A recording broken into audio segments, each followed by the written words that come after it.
രാമ ഹരേ രാം രാം രാം ഹരേ ഹരേ.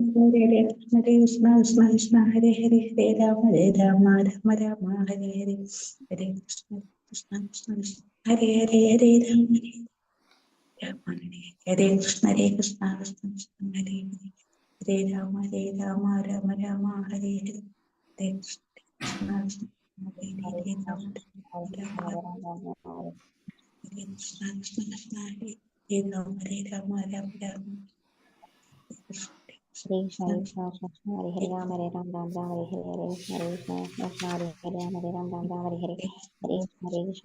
ഹരേ ഹരേ രാമ ഹരേ രാം രാം രാം ഹരേ ഹരേ ഹരേ കൃഷ്ണ ഹരേ കൃഷ്ണ കൃഷ്ണ കൃഷ്ണ ഹരേ ഹരേ ഹരേ രാമ ഹരേ രാം രാം രാം ഹരേ ഹരേ ഹരേ കൃഷ്ണ കൃഷ്ണ കൃഷ്ണ കൃഷ്ണ ഹരേ ഹരേ ഹരേ രാം ഹരേ രാം രാം രാം ഹരേ ഹരേ ഹരേ കൃഷ്ണ കൃഷ്ണ കൃഷ്ണ ഹരേ ഹരേ ഹരേ ഹരേ രാം.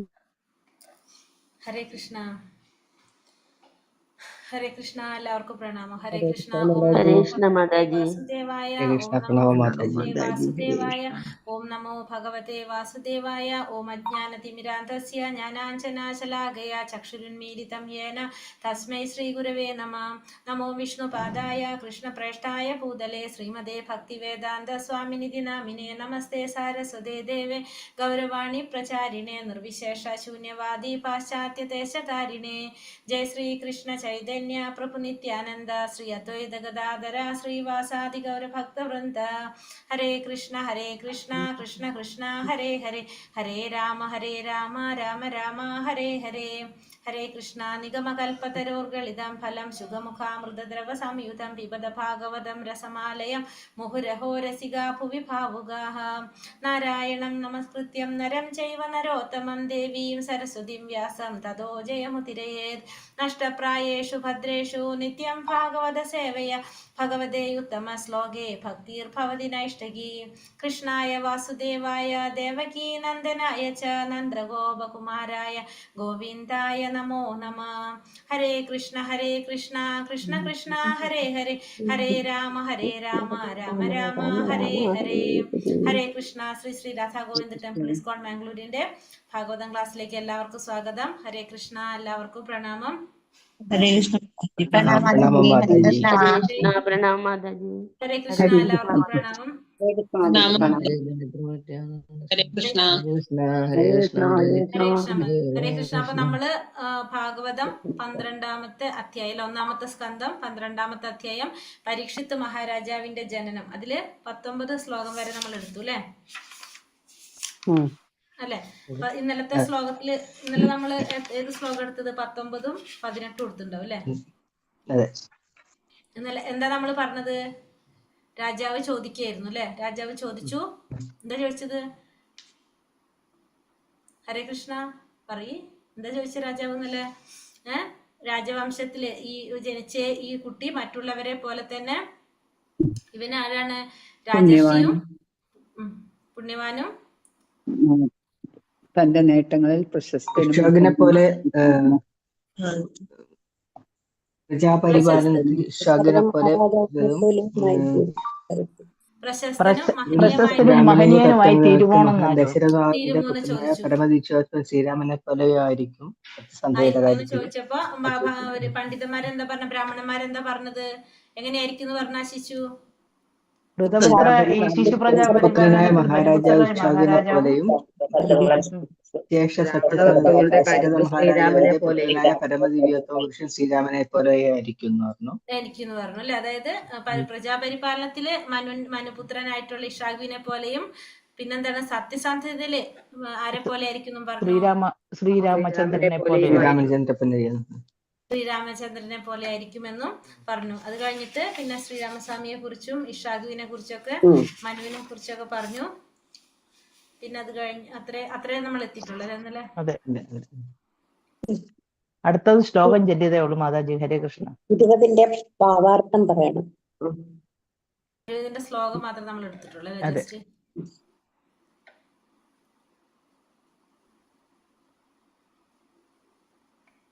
ഹരേ കൃഷ്ണ. ഓം നമോ ഭഗവതേ വാസുദേവായ.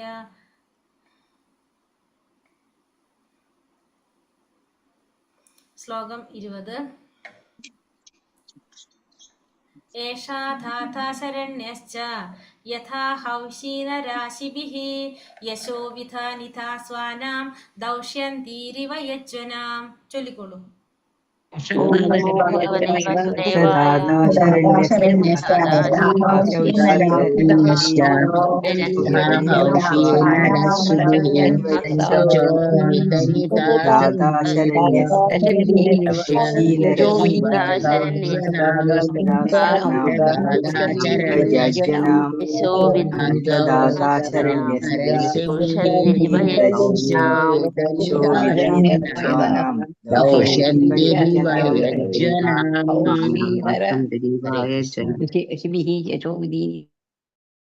ഹരേ കൃഷ്ണ. വിവർത്തനം ഭാവാർത്ഥം ശ്രീല പ്രഭുപാദിക്ക് ജയ്. വിവർത്തനം നമ്മൾ പറഞ്ഞതാണ് അല്ലെ. അതായത് ശിശു എങ്ങനെയായിരിക്കും പറഞ്ഞു, ഉശീനര ദേശത്തെ കീർത്തിമാനായ ശിബി മഹാരാജാവിനെ പോലെ ദാനം നൽകുന്നതിൽ അത്യുദാരനായിരിക്കും, അഭയം പ്രാപിച്ചവരുടെ സംരക്ഷകനായിരിക്കും. മാത്രമല്ല ദുഷ്യന്ത മഹാരാജാവിന്റെ പുത്രനായ ഭരതനെ പോലെ ആ വംശത്തിന്റെ നാമവും യശസ്സും വ്യാപിപ്പിക്കുകയും ചെയ്യുമെന്ന് വിവർത്തനത്തിൽ പറഞ്ഞു. ഈ ഭാവാർത്ഥം വായിക്കാം. ശ്രീല പ്രഭുപാദിക്ക് ജയ്. ദാനം നൽകുക, യജ്ഞങ്ങൾ അനുഷ്ഠിക്കുക, ശരണാഗതരെ സംരക്ഷിക്കുക തുടങ്ങിയവാലാണ് ഒരു രാജാവ് പ്രശസ്തനായി തീരുന്നത്. തന്നെ ശരണം പ്രാപിച്ചവർക്ക് സംരക്ഷണം നൽകുന്നതിൽ ഒരു ക്ഷത്രിയ രാജാവ് അഭിമാനിക്കുന്നു. രാജാവിന്റെ ഈ മനോഭാവത്തെ ഈശ്വരഭാവം അഥവാ ന്യായമായ കാരണത്തിന് സംരക്ഷണം നൽകുന്നതിനുള്ള യഥാർത്ഥ ശക്തി എന്ന് വിശേഷിപ്പിക്കുന്നു. ഭഗവത്ഗീതയിൽ ഭഗവാൻ ജീവസത്തകളോട് തന്നെ ശരണം പ്രാപിക്കുവാൻ നിർദ്ദേശിക്കുകയും അവർക്ക് പൂർണ്ണ സംരക്ഷണം നൽകുമെന്ന് പ്രതിജ്ഞ ചെയ്യുകയും ചെയ്യുന്നു. ഇവിടെ എന്താ പറഞ്ഞത്? ദാനം നൽകുക, യജ്ഞങ്ങൾ അനുഷ്ഠിക്കുക, ശരണാഗതി തേടിയവരെ, ശരണാഗതരായവരെ സംരക്ഷിക്കുക. ഈ കാര്യങ്ങളാലാണ് ഒരു രാജാവ് എപ്പോഴും പ്രശസ്തനായി തീരുന്നത്. തന്നെ ശരണം പ്രാപിച്ചവർക്ക് സംരക്ഷണം നൽകുന്നതിൽ ഒരു ക്ഷത്രിയ രാജാവ് അഭിമാനിക്കണം. അപ്പൊ ക്ഷത്രിയന്റെ ധർമ്മമാണ് തന്നെ ശരണം പ്രാപിച്ചവരെ സംരക്ഷിക്കുക എന്നുള്ളത് ക്ഷത്രിയന്റെ ധർമ്മമാണ്. രാജാവിന്റെ ഈ മനോഭാവത്തെ ഈശ്വരഭാവം അഥവാ ന്യായമായ കാരണത്തിന് സംരക്ഷണം നൽകുന്നതിനുള്ള യഥാർത്ഥ ശക്തി എന്ന് വിശേഷിപ്പിക്കുന്നു. ഒരു രാജാവ് എന്ന് പറയുന്നത് നമുക്കറിയാം ഭഗവാന്റെ പ്രതിനിധിയാണ്. ഈ രാജാവിന്റെ ഈ മനോഭാവത്തെയാണ് ഈശ്വരഭാവം അല്ലെങ്കിൽ ന്യായമായ കാരണത്തിന് സംരക്ഷണം നൽകുന്നതിനുള്ള യഥാർത്ഥ ശക്തി എന്ന് വിശേഷിപ്പിക്കുന്നത്. ഭഗവത്ഗീതയിൽ ഭഗവാൻ ജീവാത്മാക്കളോട് തന്നെ ശരണം പ്രാപിക്കുവാൻ നിർദ്ദേശിക്കുകയും അവർക്ക് പൂർണ്ണ സംരക്ഷണം നൽകുമെന്ന് പ്രതിജ്ഞ ചെയ്യുകയും ചെയ്യുന്നു. ഭഗവത്ഗീതയുടെ ശ്ലോകം അല്ലെ, ഭഗവത്ഗീതയിൽ പറയുന്ന ശ്ലോകം ഏതാണ്? സർവധർമാൻ പരിത്യജ മാമേകം ശരണം വ്രജ. എല്ലാ ധർമ്മങ്ങളും വിട്ട് ഭഗവാനെ ശരണം പ്രാപിക്കുകയാണെങ്കിൽ ഭഗവാൻ അവർക്ക് പൂർണ്ണ സംരക്ഷണം നൽകുമെന്ന് ഭഗവത്ഗീതയിൽ ഭഗവാൻ പ്രതിജ്ഞ ചെയ്യുന്നതും സംരക്ഷണം നൽകുമെന്ന് പ്രതിജ്ഞ ചെയ്യുന്നുണ്ട്. ഏതാണ്? 18-ാമത്തെ അധ്യായത്തില് 66-ാമത്തെ ശ്ലോകം. അത് മാത്രമല്ല പല പല സ്ഥലത്തും ഭഗവാൻ അത് പറയുന്നുണ്ട്.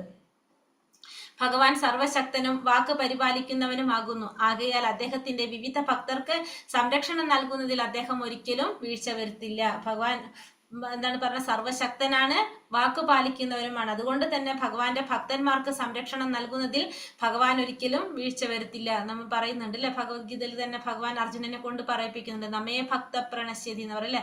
എന്റെ ഭക്തൻ ഒരിക്കലും എന്ത് സംഭവിക്കുന്നില്ല, നാശം സംഭവിക്കുന്നില്ല എന്നും ഭഗവാൻ പറയിപ്പിക്കുന്നുണ്ട്, അർജുനനോട് പറയുന്നുണ്ട് പ്രഖ്യാപിക്കാനായിട്ട്.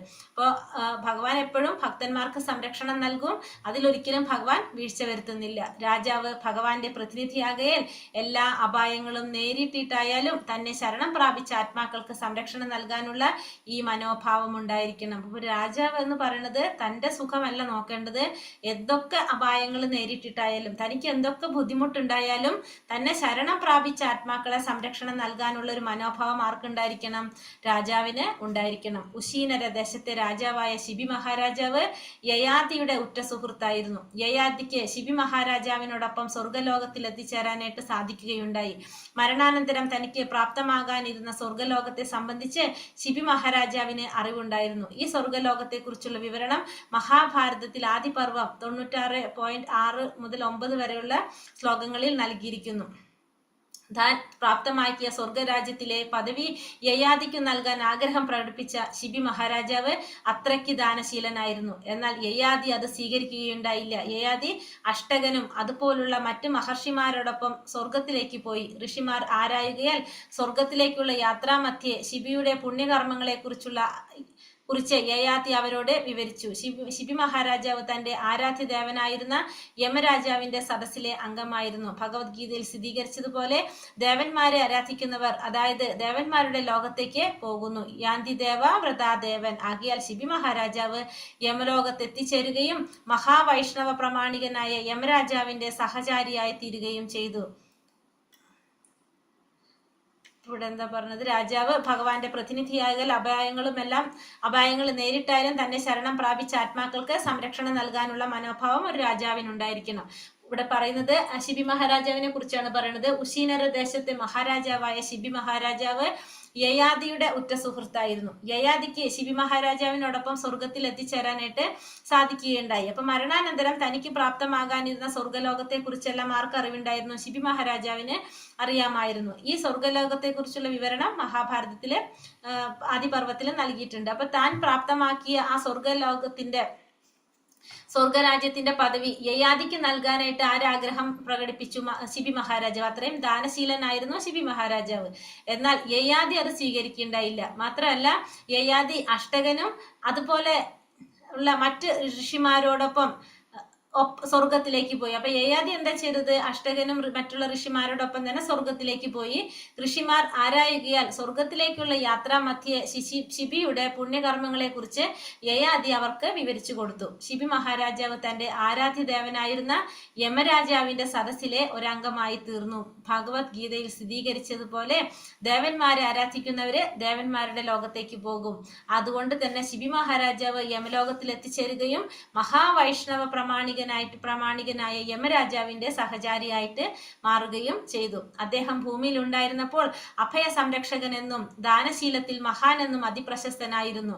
എന്നാൽ ഒരിക്കൽ സ്വർഗാധിപതിയായ ഇന്ദ്രൻ പ്രാവിനെ വേട്ടയാടുന്ന പരുന്തായും അഗ്നിദേവൻ പ്രാവായും രൂപമെടുക്കുകയുണ്ടായി. പരുന്തിനാൽ പിന്തുടരപ്പെട്ട പ്രാവ് ശിബി മഹാരാജാവിന്റെ മടിയിൽ അഭയം പ്രാപിച്ചു. വേട്ടയാടുന്ന പരുന്താകട്ടെ രാജാവിൽ നിന്നും പ്രാവിനെ തിരികെ വിട്ടുതരണമെന്ന് ആവശ്യപ്പെട്ടു. പരുന്തിനോട് പ്രാവിനെ കൊല്ലരുതെന്നും അതിനു പകരം കഴിക്കാൻ ആവശ്യമായ വേറെ മാംസം തരാമെന്നും പറഞ്ഞെങ്കിലും രാജാവിന്റെ വാഗ്ദാനം നിരസിച്ച പരുന്ത് അവസാനം രാജാവിന്റെ ശരീരത്തിൽ നിന്നും പ്രാവിന്റെ തൂക്കത്തിന് തുല്യമായ മാംസം സ്വീകരിക്കാനുള്ള വ്യവസ്ഥ അംഗീകരിച്ചു. ഇവിടെ ശിബി മഹാരാജാവിന് എങ്ങനെ പറഞ്ഞത്? അദ്ദേഹം ഭൂമിയിൽ ഉണ്ടായിരുന്ന സമയത്ത് അഭയം തേടുന്നവരുടെ സംരക്ഷകനാണ്, ദാനശീലത്തിൽ മഹാനാണെന്നും അതിപ്രശസ്തനാണ് അദ്ദേഹം. അങ്ങനെ ഒരു സമയത്ത് സ്വർഗാധിപതിയായിട്ടുള്ള ഇന്ദ്രൻ പ്രാവിനെ വേട്ടയാടുന്ന ഒരു പരുന്തായിട്ടും അഗ്നിദേവൻ പ്രാവായിട്ടും രൂപമെടുത്തു. അങ്ങനെ പരുന്ത് പിന്തുടരുന്ന പ്രാവ് ശിബി മഹാരാജാവിന്റെ മടിയിൽ അഭയം പ്രാപിച്ചു. അതായത് പ്രാവായിട്ടുള്ള അഗ്നിദേവൻ ശിബി മഹാരാജാവിന്റെ മടിയിൽ അഭയം പ്രാപിച്ചു. പരുന്താണെങ്കിലോ രാജാവിനെ പ്രാവിൽ നിന്നും തിരിച്ച് വിട്ടുതരണമെന്ന് ആവശ്യപ്പെട്ടു. പക്ഷെ ആ പ്രാവിനെ കൊല്ലാൻ പാടില്ല എന്നും അതിന് കഴിക്കാൻ ആവശ്യമായിട്ടുള്ള വേറെ മാംസം അതിന് പകരം വേറെ തരാമെന്നും ശിബി മഹാരാജാവ് വാഗ്ദാനം കൊടുത്തു. പക്ഷെ പരുന്ത് അത് അവസാനം എന്താ പറഞ്ഞത്? രാജാവിന്റെ ശരീരത്തിൽ നിന്നും ആ പ്രാവിന്റെ തൂക്കത്തിന് തുല്യമായ മാംസം സ്വീകരിക്കാനുള്ള വ്യവസ്ഥ അംഗീകരിച്ചു. അങ്ങനെ പ്രാവിന്റെ ഭാരത്തിന് തുല്യമായ തുലാസത്തിൽ അളക്കുവാനായി സ്വശരീരത്തിൽ നിന്നും രാജാവ് മാംസം ഛേദിക്കുവാൻ തുടങ്ങി. എന്നാൽ വിസ്മയ രൂപിയായ പ്രാവ് എപ്പോഴും ഭാരമേറിയതായി തന്നെ ഇരുന്നു. അപ്പോൾ പ്രാവിന്റെ ഭാരം വർദ്ധിച്ചുകൊണ്ടേയിരുന്നു. അവസാനം പ്രാവിന്റെ ഭാരത്തിന് തുല്യമാകാൻ വേണ്ടി മഹാരാജാവ് സ്വയം തുലാസിൽ കയറിയിരുന്നു. ഇതിനാൽ ദേവന്മാർ അദ്ദേഹത്തിൽ സംപ്രീതനായി. അപ്പൊ പ്രാവിന്റെ ഭാരാണെങ്കിലോ വർദ്ധിച്ചുകൊണ്ടേയിരുന്നു. അപ്പൊ അവസാനം എന്താ ചെയ്തത്? മഹാരാജാവ് തന്നെ ആ തുലാസിൽ കയറി ഇരുന്നു. അപ്പൊ അത് കണ്ടപ്പോ ദേവന്മാര് അദ്ദേഹത്തിൽ സംപ്രീതരായി. സ്വർഗാധിപതിനും അഗ്നിദേവനും തങ്ങൾ ആരാണെന്ന് വെളിപ്പെടുത്തുകയും രാജാവിനെ ആശീർവദിക്കുകയും ചെയ്തു. അങ്ങനെ അഗ്നിദേവനും ഇന്ദ്രനും ആ രാജാവിൽ സംപ്രീതനായിക്കൊണ്ട് അദ്ദേഹത്തിനെ ആശീർവാദിക്കുകയും ചെയ്തു.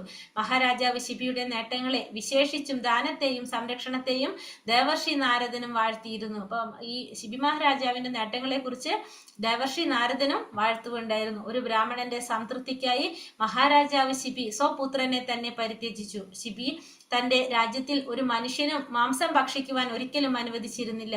അപ്പൊ ശിബി മഹാരാജാവ് തന്റെ രാജ്യത്തിൽ ഒരാളെ മാംസം ഭക്ഷിക്കാനായിട്ട് അനുവദിച്ചിരുന്നില്ല. അപ്രകാരം ശിശുവായ പരീക്ഷിത്ത് ദാനത്തിലും സംരക്ഷണത്തിലും രണ്ടാമതൊരു ശിബിയായി തീരുമെന്ന് കണക്കാക്കപ്പെട്ടു. അപ്പോൾ ഇതേപോലെ ഈ ശിബി മഹാരാജാവിനെ പോലെ പരീക്ഷിത്ത് മഹാരാജാവും രണ്ടാമതൊരു ശിബിയായി തീരുമെന്ന്, ദാനം കൊണ്ടും സംരക്ഷണം കൊണ്ടും മറ്റുള്ളവർക്ക് ദാനം നൽകിയും അതുപോലെ തന്നെ മറ്റുള്ളവരെ സംരക്ഷിച്ചുകൊണ്ടും രണ്ടാമതൊരു ശിബി ചക്രവർത്തിയായി തീരുമെന്ന് കണക്കാക്കപ്പെട്ടു. ദ്വഷ്യന്തി ഭരതൻ. ഇതിഹാസത്തിൽ അനേകം ഭരതന്മാരുണ്ട്. അതിൽ ഭഗവാൻ ശ്രീരാമന്റെ ഭ്രാതാവ് ഭരതൻ, ഋഷഭ രാജാവിന്റെ പുത്രൻ ഭരതൻ, ദുഷ്യന്ത മഹാരാജാവിന്റെ പുത്രൻ ഭരതൻ എന്നിവരൊക്കെ അതിവിശ്രുതരാണ്. അപ്പൊ ഇവിടെ 3 ഭരതന്മാരെ കുറിച്ച് പറഞ്ഞു. ഒന്ന് ശ്രീരാമന്റെ ഭ്രാതാവായിട്ടുള്ള ഭരതൻ, ഒന്ന് ഋഷഭ രാജാവിന്റെ പുത്രനായിട്ടുള്ള ഭരതൻ, പിന്നെ ദുഷ്യന്ത മഹാരാജാവിന്റെ പുത്രനായിട്ടുള്ള ഭരതൻ. പ്രപഞ്ചത്തിൽ ഈ ഭരതന്മാരെല്ലാം ഐതിഹാസികപരമായി അറിയപ്പെടുന്നവരാകുന്നു. ഋഷഭപുത്രനായ ഭരതരാജാവിനാൽ ഈ ഭൂലോകം ഭാരതം അഥവാ ഭാരതവർഷം എന്ന് അറിയപ്പെടുന്നു. അപ്പൊ ഇവിടെ പ്രപഞ്ചത്തിൽ ഈ ഭാരതന്മാരെല്ലാവരും എങ്ങനെയാണ്? ഐതിഹാസികപരമായിട്ട് അറിയപ്പെടുന്നവരാണ്. ഋഷഭപുത്രനായ ഭരതരാജാവിനാൽ ഈ ഭൂലോകം ഭാരതം അഥവാ ഭാരതവർഷം എന്നാണ് അറിയപ്പെടുന്നത്.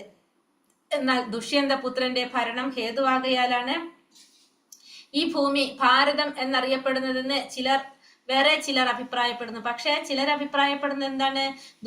ദുഷ്യന്ത പുത്രന്റെ ഭരണം ഹേതുവാകയാലാണ് ഈ ഭൂമി ഭാരതം എന്നറിയപ്പെടുന്നതെന്നും ചിലർ അഭിപ്രായപ്പെടുന്നുണ്ട്. നാം മനസ്സിലാക്കിയിടത്തോളം ഈ ഭൂമി ഋഷഭ രാജാവിന്റെ പുത്രനായ ഭരതന്റെ രാജവാഴ്ച മൂലമാണ് ഭാരതവർഷം എന്നറിയപ്പെടുന്നത്. അപ്പൊ ശ്രീല പ്രഭുപാദർ പറയുന്നത് ഈ ഭൂമി ഋഷഭ രാജാവിന്റെ പുത്രനായിട്ടുള്ള ഭരതന്റെ രാജവാഴ്ച മുതലാണ് ഭാരതവർഷം എന്നറിയപ്പെടാനായിട്ട് തുടങ്ങിയതെന്നാണ്. അദ്ദേഹത്തിന് മുമ്പ് ഇത് ഇളാവൃത വർഷം എന്നറിയപ്പെട്ടിരുന്നു. അപ്പൊ അതിനു മുന്നേ ഇത് അറിയപ്പെട്ടിരുന്നത് എങ്ങനെയാണ്? ഇളാവൃത വർഷം എന്നാണ് അറിയപ്പെട്ടിരുന്നത്. എന്നാൽ ഋഷഭപുത്രനായ ഭരതന്റെ സിംഹാസനാരോഹണത്തിന് ശേഷം ഈ ഭൂമി ഭാരതവർഷം എന്ന നാമധേയത്തിൽ പ്രശസ്തമായി തീർന്നു. അപ്പൊ ഋഷഭപുത്രനായിട്ടുള്ള ഭരതന്റെ സിംഹാസന ആരോഹണത്തിന് ശേഷമാണ് ഈ ഭൂമി ഭാരതവർഷം എന്ന നാമധേയത്തില് പ്രശസ്തമായി തീർന്നത്. ഇങ്ങനെയൊക്കെയാണെങ്കിലും ദുഷ്യന്ത മഹാരാജാവിന്റെ പുത്രനായ ഭരതനും ഒട്ടും പ്രാധാന്യം കുറഞ്ഞ വ്യക്തിയല്ല. പക്ഷെ ഇങ്ങനെയാണെങ്കിലും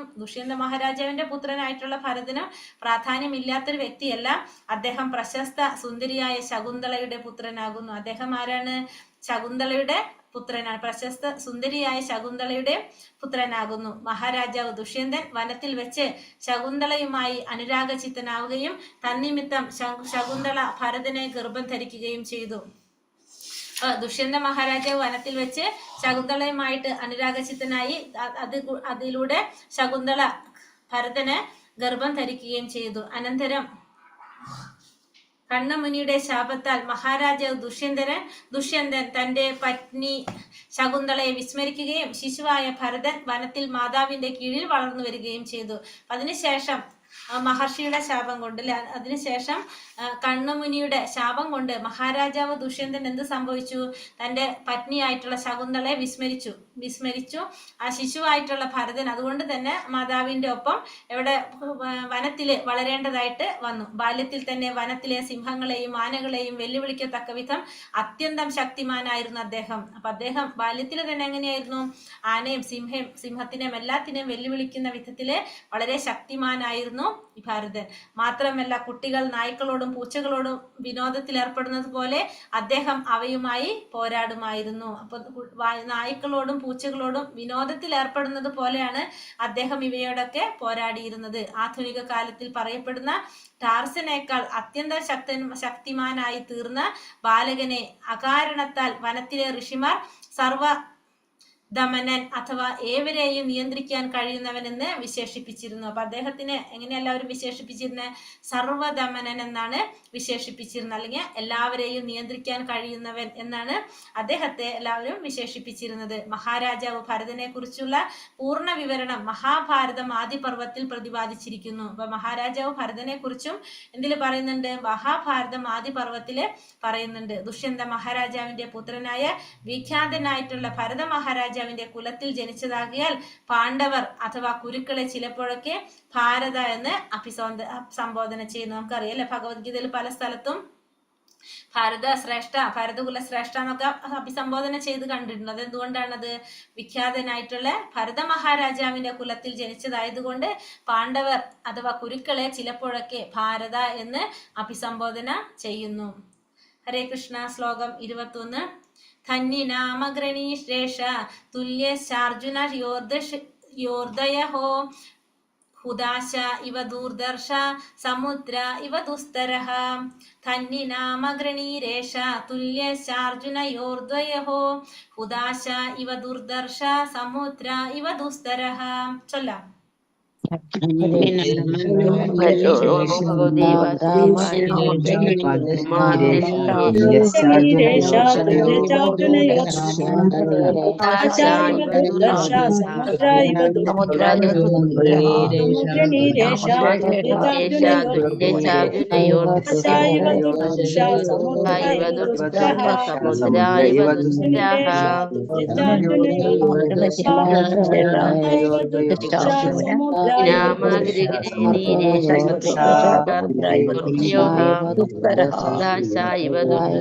സമുദ്ര ഇവ ദുസ്തരഃ. ഹരേ കൃഷ്ണ. ഹരേ കൃഷ്ണ. ധന്യനാം വില്ലാളികളിൽ അഗ്രണീം അഗ്രഗണ്യൻ, ഏഷ ഈ ശിശു, തുല്യൻ ച അർജുനയോ അർജുനന്മാരുടെ, ദ്വയോ ഇരുവരുടെയും, ഹുദാശ അഗ്നി, ഇവ പോലെ, ദുർദർശ അപ്രതിരോധ്യൻ, സമുദ്രം, ഇവ പോലെ, ദുസ്തരഹ തരണം ചെയ്യാൻ സാധ്യമല്ലാത്ത, ദുസ്തര എന്ന് വെച്ചാൽ തരണം ചെയ്യാൻ സാധ്യമല്ലാത്ത. വിവർത്തനം. ശ്രീല പ്രഭുപാദിക്ക് ജയ്. ഈ ശിശു ശ്രേഷ്ഠരായ ധനുർധാരികളിൽ അർജുനന്മാർക്ക് തുല്യനും, അഗ്നിയെ പോലെ അപ്രതിരോധ്യനും, സമുദ്രത്തെ പോലെ ദുസ്തരനുമായിരിക്കും. അപ്പോൾ ഈ ശിശു എങ്ങനെയായിരിക്കും പറഞ്ഞത്? കുറെ പറഞ്ഞില്ലേ ഇപ്പൊ സവിശേഷതകൾ ആ ശിശു എങ്ങനെയായിരിക്കും എന്നുള്ളത്. ധനുർധാരികളിൽ അർജുനന്മാർക്ക് തുല്യമായിരിക്കും, മാത്രമല്ല അഗ്നിയെ പോലെ അപ്രതിരോധ്യനായിരിക്കും.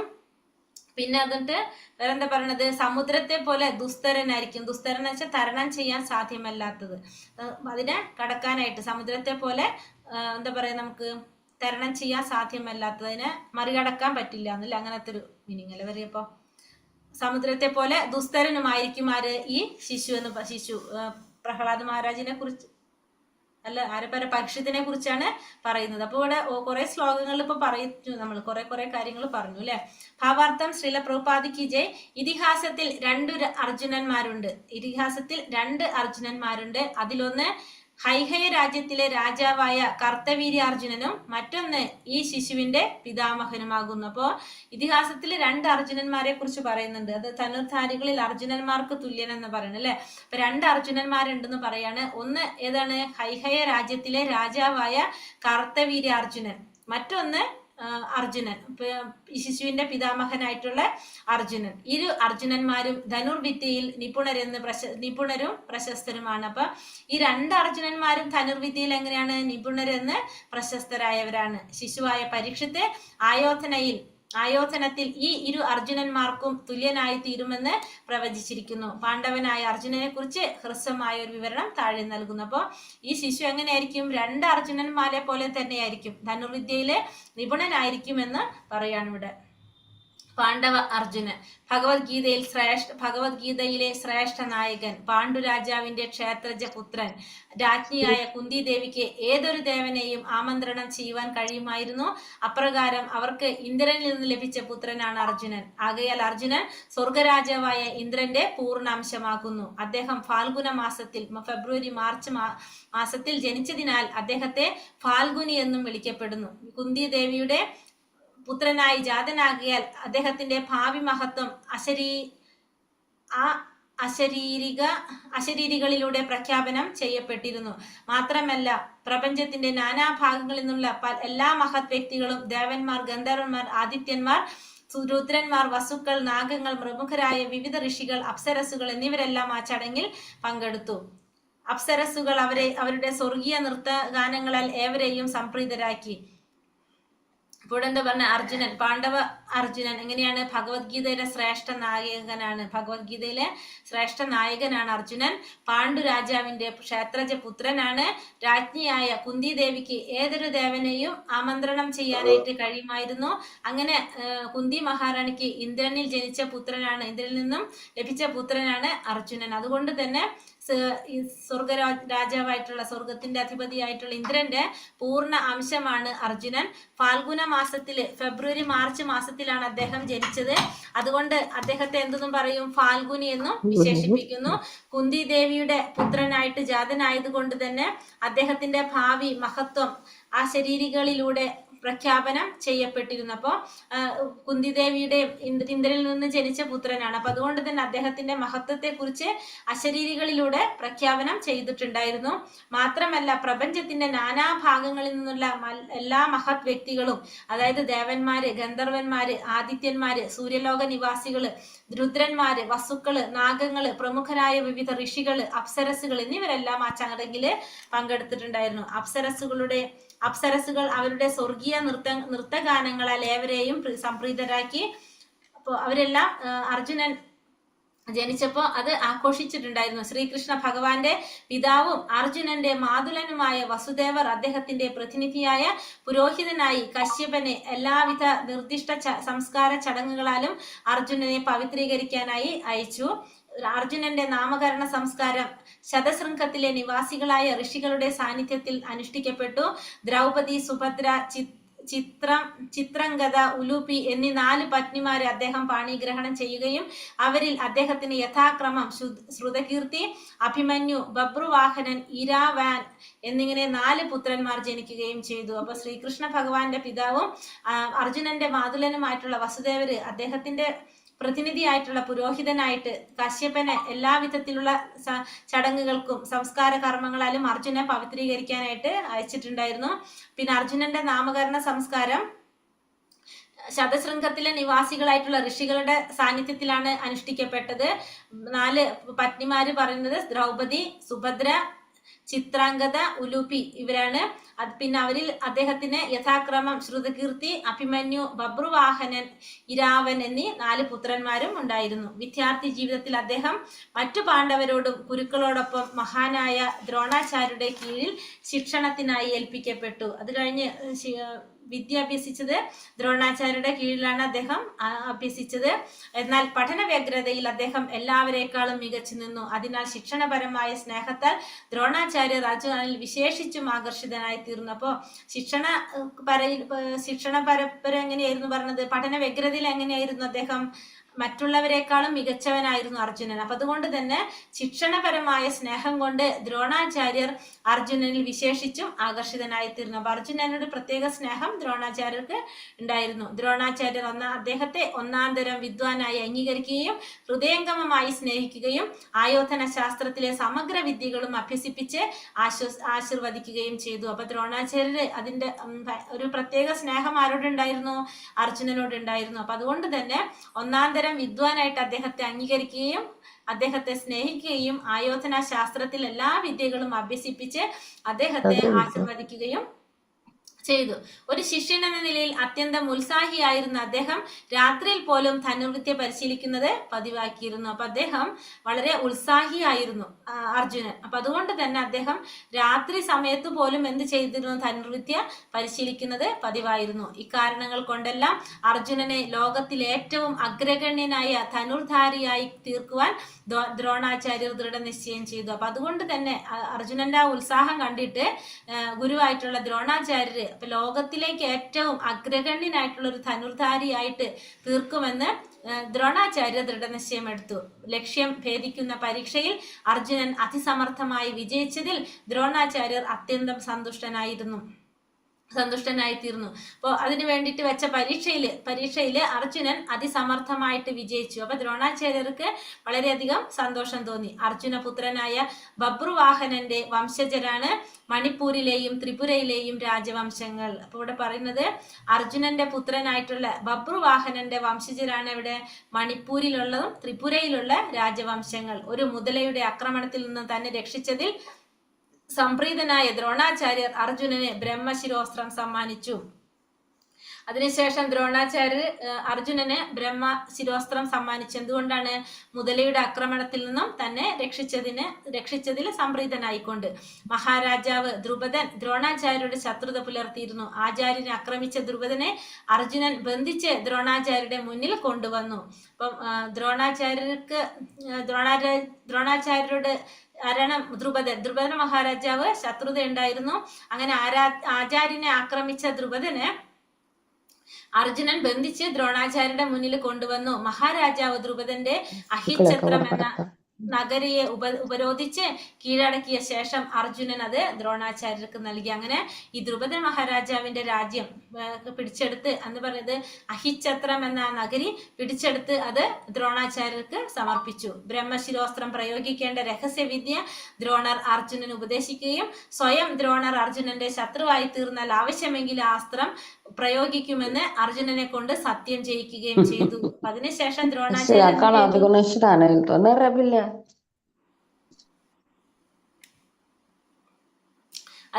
ദ്രോണാചാര്യർ എന്താ ചെയ്തത്? അർജുനന് ആ ബ്രഹ്മാസ്ത്രത്തെ കുറിച്ച് അല്ലെ ബ്രഹ്മശിരാസ്ത്രത്തെ കുറിച്ച് പറഞ്ഞു കൊടുത്തു. രഹസ്യമായ വിദ്യ പഠിപ്പിച്ചു കൊടുത്തു എന്ന് മാത്രമല്ല അർജുനനെ കൊണ്ട് സത്യം ചെയ്യിപ്പിക്കുകയും ചെയ്തു. അതായത് ദ്രോണാചാര്യർ അർജുനന്റെ ശത്രുവായി തീർന്നാലും ആവശ്യമെങ്കിൽ ഈ അസ്ത്രം പ്രയോഗിക്കുമെന്ന് അർജുനനെ കൊണ്ട് സത്യം ചെയ്യിക്കുകയും ചെയ്തു ദ്രോണാചാര്യർ. ഇതിലൂടെ ഭാവിയിലെ കുരുക്ഷേത്ര യുദ്ധവും അതിൽ താൻ എതിർപക്ഷത്തായിരിക്കുമെന്നും ദ്രോണാചാര്യർ മുൻകൂട്ടി പ്രവചിച്ചു. അപ്പൊ അതിലൂടെ അദ്ദേഹത്തിന് മുൻകൂട്ടി കാണാനുള്ള കഴിവുണ്ട്. അപ്പൊ അദ്ദേഹത്തിന് അറിയാം താൻ എതിർപക്ഷത്തായിരിക്കുമെന്നും. അപ്പൊ അർജുനനെ കൊണ്ട് അങ്ങനെ ഒരു പ്രതിജ്ഞ ആരെടുപ്പിച്ചു? ദ്രോണാചാര്യർ എടുപ്പിച്ചു.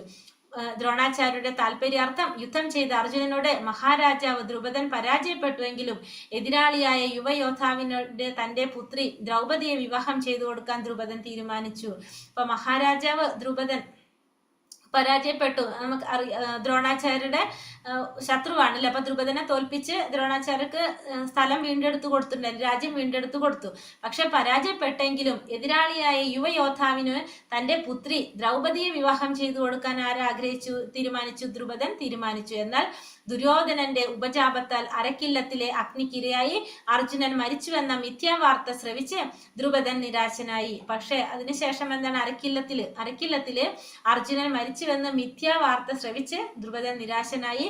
ആകയാൽ ദ്രുപദ മഹാരാജാവ് ദ്രൗപദിയുടെ സ്വയംവരം ഏർപ്പാട് ചെയ്യുകയും മുകളിൽ തൂക്കിയിട്ടിരിക്കുന്ന മത്സ്യത്തിന്റെ നേത്രത്തിൽ അമ്പെയ്ത് കൊള്ളിക്കുന്ന വില്ലാളിയെ ദ്രൗപദി വരിക്കുമെന്ന് നിശ്ചയിക്കുകയും ചെയ്തു. അപ്പോ ദ്രൗപദിയുടെ അച്ഛനായിട്ടുള്ള ദ്രുപദന് നിരാശനായി.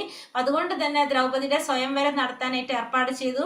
അപ്പൊ എന്താണ് പരീക്ഷ വെച്ചത്? മുകളിൽ തൂക്കിയിട്ടിരിക്കുന്ന മത്സ്യത്തിന്റെ നേത്രത്തിൽ അമ്പ് ചെയ്ത് കൊള്ളിക്കുന്നത് ആരാണോ ആ വില്ലാളിക്കായിരിക്കും ദ്രൗപദിയെ വരിക്കാൻ സാധിക്കുമെന്ന് നിശ്ചയിക്കുകയും ചെയ്തു. അർജുനനാൽ മാത്രമേ ഇത് സാധ്യമാകുള്ളൂ എന്നതിനാലാണ് ഇത്തരത്തിലുള്ള കൗശലം പ്രയോഗിച്ചത്. അപ്പൊ ആർക്കറിയാം? ദ്രൗപദിയുടെ പിതാവായിട്ടുള്ള ദ്രുപദനും അറിയാം ഇത് സാധ്യമാകാൻ ആർക്കേ സാധിക്കുള്ളൂ? അർജുനന് മാത്രമേ അത് സാധിക്കുള്ളൂ. അദ്ദേഹത്തിന്റെ ആഗ്രഹം സഫലമാവുകയും തുല്യ ഗുണവതിയായ തന്റെ പുത്രിയെ അർജുനന് നൽകുകയും ചെയ്തു. അപ്പൊ അങ്ങനെ അദ്ദേഹത്തിന്റെ ആഗ്രഹപ്രകാരം അർജുനന് ദ്രൗപദിയെ വിവാഹം ചെയ്തു കൊടുത്തു. ദുര്യോധനനുമായുള്ള ഇടമ്പടി അനുസരിച്ച് അർജുനനും ഭ്രാതാക്കളും ആ കാലയളവിൽ അജ്ഞാതവാസത്തിലായിരുന്നു. ആകയാൽ ദ്രൗപദി സ്വയംവര സദസ്സിൽ ബ്രാഹ്മണ വേഷധാരികളായിട്ടാണ് അവർ പങ്കെടുത്തത്. അപ്പോ ദുര്യോധനനുമായിട്ടുള്ള ഉടമ്പടി അനുസരിച്ച് അർജുനനും ഭ്രാതാക്കളും ആ സമയത്ത് എങ്ങനെയാണ്? അജ്ഞാതവാസത്തിലായിരുന്നു. അതുകൊണ്ട് ദ്രൗപദി സ്വയംവരത്തില് ബ്രാഹ്മണ വേഷത്തിലാണ് അർജുനൻ പങ്കെടുത്തത്. അവിടെ സന്നിഹിതരായിരുന്ന എല്ലാ ക്ഷത്രിയരും ദ്രൗപദി ഒരു സാധു ബ്രാഹ്മണനെ വരണമാല അണിയിച്ച് പതിദേവനായി സ്വീകരിച്ചുവെന്ന് കണ്ടപ്പോൾ ശ്രീകൃഷ്ണ ഭഗവാൻ അയാളുടെ വ്യക്തിത്വം ബലരാമനോട് വെളിപ്പെടുത്തി. അപ്പോൾ എല്ലാവരും അവിടെയുള്ളവർ എന്താ വിചാരിച്ചത്? ദ്രൗപദി ഒരു സാധു ബ്രാഹ്മണനെയാണ് വിവാഹം കഴിച്ചത് എന്ന് വിചാരിച്ച് എല്ലാവരും ചിന്തിച്ചു. ഭർത്താവായി സ്വീകരിച്ചതെന്ന് കണ്ടപ്പോൾ ഭഗവാൻ ശ്രീകൃഷ്ണൻ അത് ആരാണെന്നുള്ളത് ബലരാമന് വെളിപ്പെടുത്തി കൊടുത്തു. ഹരേ കൃഷ്ണ. കൂടെ വെച്ച് നിർത്തല്ലേ, ഇനിയും കുറേ ഉണ്ട്. ഹരേ കൃഷ്ണ കൃഷ്ണ കൃഷ്ണ ഹരേ ഹരേ, ഹരേ രാമ രാമ രാമ ഹരേ ഹരേ. വഞ്ചാകൽപതരൂപേശ്ച കൃപാ സിന്ധോഭ്യേവ ച പതിതാനാം പാവനേഭ്യോ വൈഷ്ണവേഭ്യോ നമോ നമഃ. अनंत कोटि वैष्णव वृंद की जय, श्रील प्रभुपाद की जय, गुरुदेव की जय, निताय गुरु परमानंदे। हरि हरि बोल। हरे कृष्णा। കൃഷ്ണ മാതാജി ഹരേ കൃഷ്ണ ഹരേ കൃഷ്ണ. ഹരേ കൃഷ്ണ ഹരേ കൃഷ്ണ മാതാജി പ്രണാമം മാതാജി ഹരേ കൃഷ്ണ മാതാജി ഹരേ കൃഷ്ണ ഹരേ കൃഷ്ണ ഹരേ കൃഷ്ണ